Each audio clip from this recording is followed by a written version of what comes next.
You're standing in a throne room that smells of cedar and crushed roses. The floor beneath your feet is marble, cold even through silk slippers. You watch a woman cross this space not quickly, not slowly, but with the measured rhythm of someone who has learned that every gesture will be interpreted. Her gown catches lamplight like moving water. Gold threads trace patterns you recognize from another court, another life.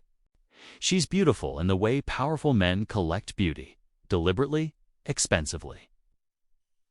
But her eyes are doing something you can't quite name. They're present and absent simultaneously, like she's perfected the art of being somewhere while appearing to be here. She reaches the dais. She kneels. And you realize with sudden, sick clarity, this woman has done this before. Not for this man, for his father. 3 months ago, she served a sultan who commanded half the known world. Tonight, she kneels before his son. Before we go further, drop a comment and tell me where in the world you're watching from. I'm still amazed that a story from 6 centuries ago can find its way to you. Wherever you are, right now. What I'm about to tell you isn't about war. It's about something more calculated than conquest, more devastating than any battlefield defeat. It's about the moment an empire revealed that some possessions could be inherited like furniture, like tax records, like the silver in the treasury. And the woman in that throne room, her name was Olivera Despina, was about to discover that survival could be worse than martyrdom. The year is 1402, and the Ottoman world has just shattered. Sultan Bayezid I, called Yildirim the Thunderbolt, has been captured at the Battle of Ankara by Timur, the Turco-Mongol conqueror whose empire stretches from the ruins of Delhi to the gates of Damascus. Bayezid, who once boasted he would stable his horses in St. Peter's Basilica, is now imprisoned in a gilded cage, paraded across Anatolia as living proof that even thunderbolts can be caught.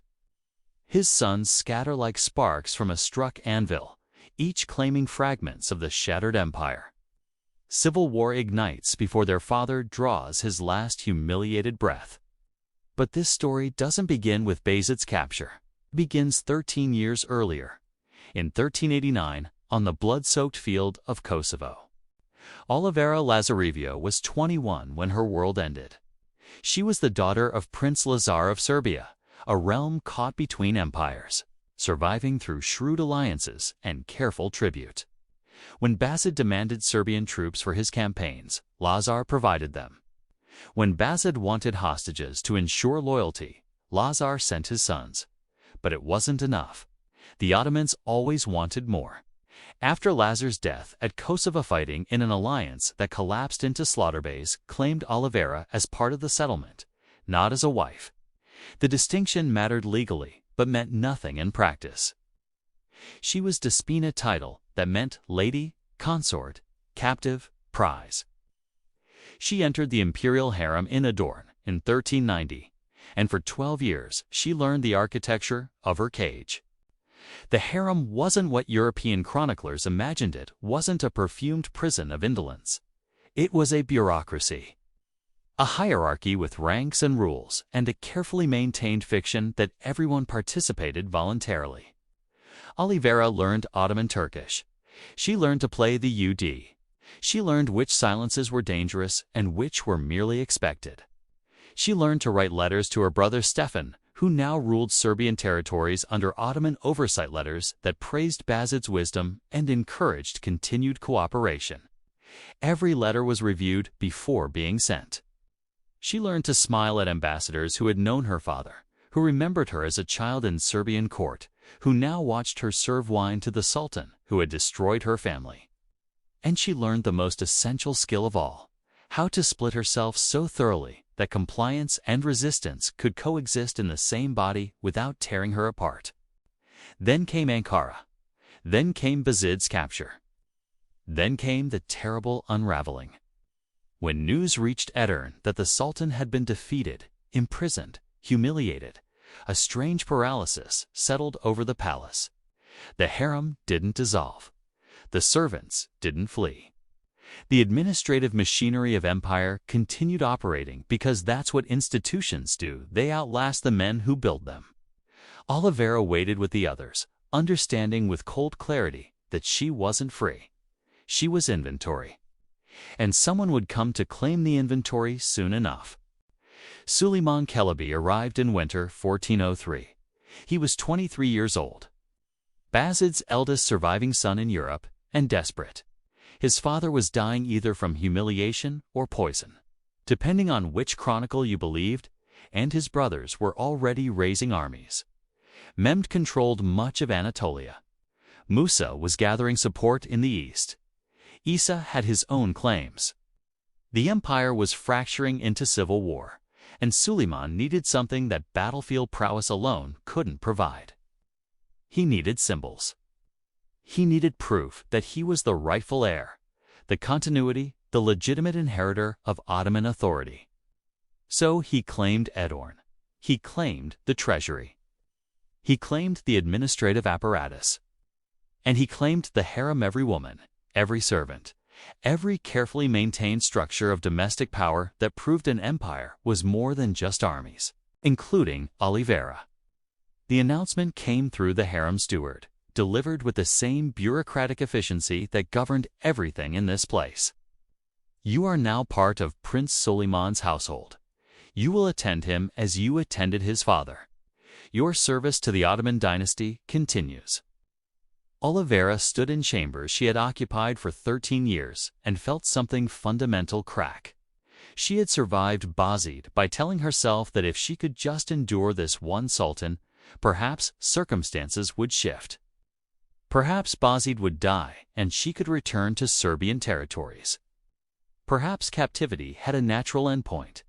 Now she understood the full architecture of her prison. She wasn't Bayezid's possession. She was Ottoman possession, transferable across generations, like the silver, like the carpets, like the horses in the imperial stables. The first summons from Suleiman came 3 nights after his arrival. Oliveira went through rituals she had performed countless times. The bathhouse, the specific clothing, the careful application of cosmetics that enhanced without seeming to try. But this time, every gesture carried a new horror. Bayezid had been her captor, but at least he was the original architect of her captivity. There had been a terrible logic to serving the Sultan who had negotiated her transfer from Serbian court. But Suleiman, she remembered him as a boy.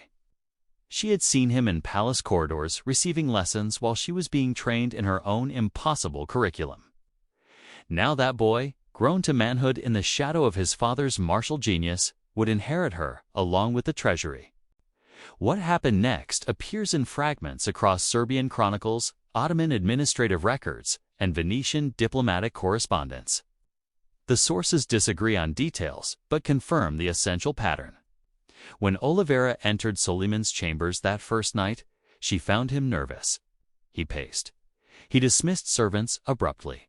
And then, alone with this woman who had survived more Ottoman politics than he had yet witnessed, he said something unexpected.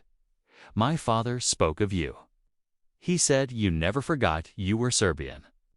That despite 12 years here, despite learning our language, despite everything, you never became fully Ottoman." He found that ... interesting. It was unprecedented. Bayezid had never discussed her identity with her, had never acknowledged the violence of her transformation.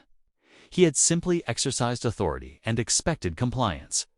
But Suleiman seemed to need something different.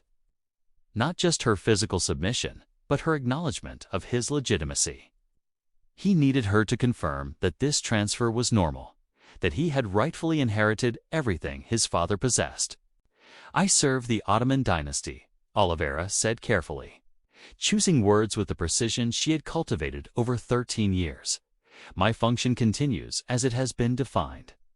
She gave him bureaucratic language that made everything seem routine. But she didn't call him Sultan. She didn't acknowledge his claim over his brothers. She didn't confirm his inheritance was legitimate rather than opportunistic. Suleiman noticed the omissions. His jaw tightened. Then something shifted.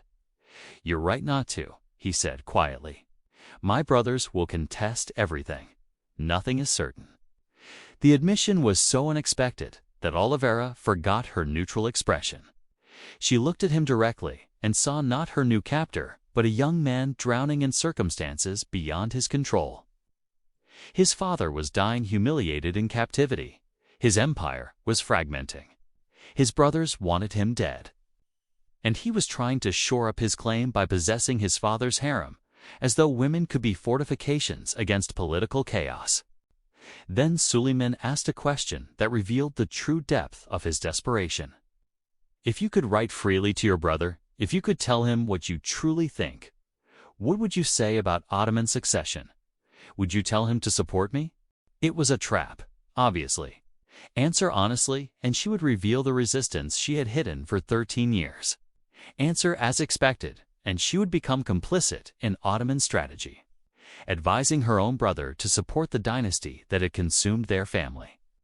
But the question itself was significant because it showed that Suleiman understood something his father had not. He understood that Oliveira's value wasn't merely symbolic. She was a channel to Serbian nobility, a potential diplomatic instrument whose credibility depended on maintaining some visible independence. A completely broken woman could be displayed as trophy, but she couldn't be used as messenger. Oliveira made a decision in that moment that would define the next 8 years. I would tell my brother, she said carefully, that civil war will be won by whoever maintains administrative continuity. Your father built an empire on institutions, not just military genius. The prince who controls these structures controls the empire's future. It was brilliant misdirection strategic advice that applied equally to any of Suleiman's brothers. But Suleiman heard what he needed, that the harem's transfer to his authority represented institutional legitimacy. Over the following months, Suleiman used Oliveira exactly as she anticipated.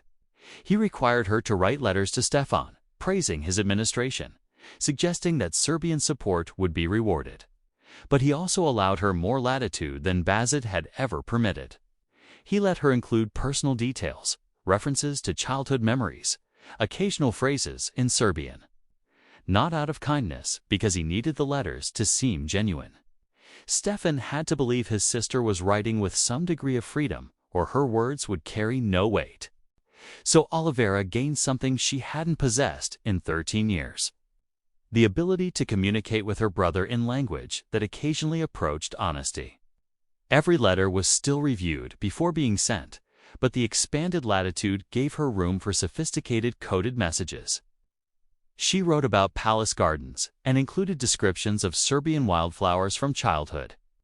She discussed Ottoman court music and compared it to church hymns her mother had loved. She constructed an entire secondary language of shared memory that Stefan could read between officially approved lines. The letters became negotiations. Stefan wrote asking pointed questions about Suleiman's military strength, his alliances, his brother's movements. Oliveira answered with information that was factually accurate, but strategically useless troop numbers without deployment plans. Alliance claims without treaty details. She gave Stefan enough intelligence to maintain her value to Suleiman while withholding anything that might actually help the Ottomans use Serbian resources in the civil war. It was the most sophisticated game she had played in her entire captivity, managing 2 captors simultaneously, Suleiman, who needed her to influence Stefan, and Stefan, who needed information without confirmation that his sister had become an Ottoman instrument. The civil war raged for 8 years. Suleiman controlled the European territories initially, but his brother Mehmed gradually consolidated power in Anatolia. The decisive confrontation came in 1410 at Kamerlu. Mehmed's forces crushed Suleiman's army. Suleiman fled toward Adorn, hoping to regroup behind its formidable walls. He never arrived. Mehmed's advance forces caught him on a roadside. What happened next was documented with brutal clarity. Mehmed ordered his brother strangled with a bowstring, the traditional Ottoman method of executing royalty without spilling blood. Suleiman died, gasping, 29 years old, his claim extinguished. And once again, Oliveira waited in Edarn to learn which conqueror would inherit her next. Mehmed I entered Edirne as uncontested sultan in July 1413. He was 30, hardened by 8 years of civil war, determined to rebuild what his father had lost and his brother had nearly destroyed. The harem was still there, still functioning, still maintained by administrators who had served 3 sultans across 2 decades. Mehmed ordered a complete inventory of his inheritance treasury. Libraries, armories, women. Oliveira appeared in administrative records. Despina Hatun, Serbian princess, age 44, entered imperial service 1390 under Sultan Bayezid, transferred to Prince Suleiman Sidi Sen, now reverted to imperial household. 23 years reduced to bureaucratic notation. But Mehmed surprised everyone. He granted manumission to the older harem women who had entered service before his birth. This wasn't mercy, it was calculation. He wanted to start fresh, to build his household without living remnants of his father's and brother's reigns, complicating his authority. Oliveira received notification in autumn 1413. After 23 years of captivity, she was free. The irony was crushing. Freedom meant expulsion from the only home she had known for her entire adult life. It meant losing the material comfort that had both imprisoned and sustained her. It meant facing a world she no longer understood, with skills that served no purpose outside palace walls. She was 44.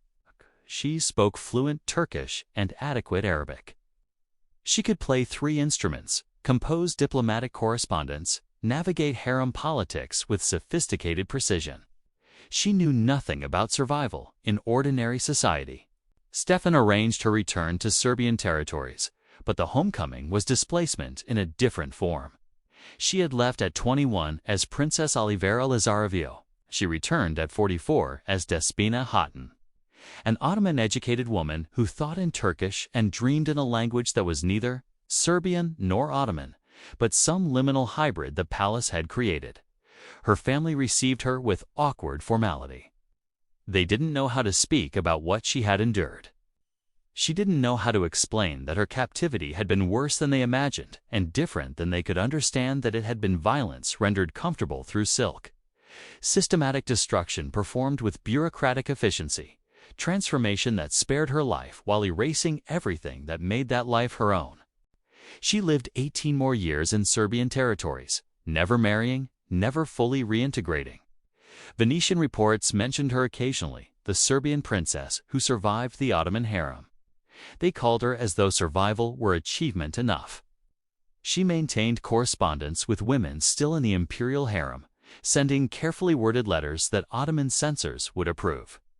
Even in freedom, she couldn't fully escape the systems that had shaped her. She died in 1431 at age 62, buried with Christian rites she hadn't practiced in 40 years. Serbian chronicles describe her as a martyr. Ottoman records, the few that mention her, describe her as a diplomatic success. Proof that even captured royalty could be transformed into functional instruments of empire. But here's what those administrative records never captured. For 41 years, Oliveira lived inside systems designed to erase her.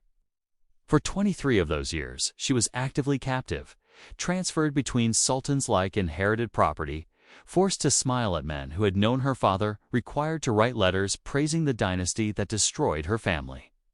And she survived, not by surrendering completely, but by splitting herself so thoroughly that compliance and resistance could coexist in the same body. She learned to write letters that said 2 things simultaneously: official praise, that passed review, and coded memory that reached her brother. She learned to perform perfect submission while protecting some small internal space where Princess Oliveira still existed, unchanged and unchangeable. The question that haunts the historical record is whether that survival was worth the cost. Whether maintaining that protected self while everything else was transformed was victory or just slower defeat. The sources can't answer this because Oliveira never wrote about it directly. Even her later correspondence maintained the careful double language she learned in captivity. She never gave anyone the satisfaction of seeing her completely broken or the comfort of believing she had fully recovered. What Sultan Sulayman did to Oliveira was worse than death. His father had captured and owned her. Sulayman inherited her, conscripting her relationship with her brother into diplomacy, turning her resistance into weaponry, revealing that captivity had no endpoint, no liberation through compliance. He showed her that she wasn't a person who could be freed, but a function that could be transferred indefinitely, generation after generation, as long as the empire required it. She remained what the harem had made her, a woman in permanent translation. Neither fully Ottoman nor Serbian, neither free nor quite captive. They broke her slowly, systematically, with such sophisticated efficiency that even she couldn't locate the moment. When she stopped being who she was and became what they needed her to be. And perhaps that's the worst thing power can do: not destroy you quickly, but transform you so gradually that you survive long enough to forget what you were surviving for.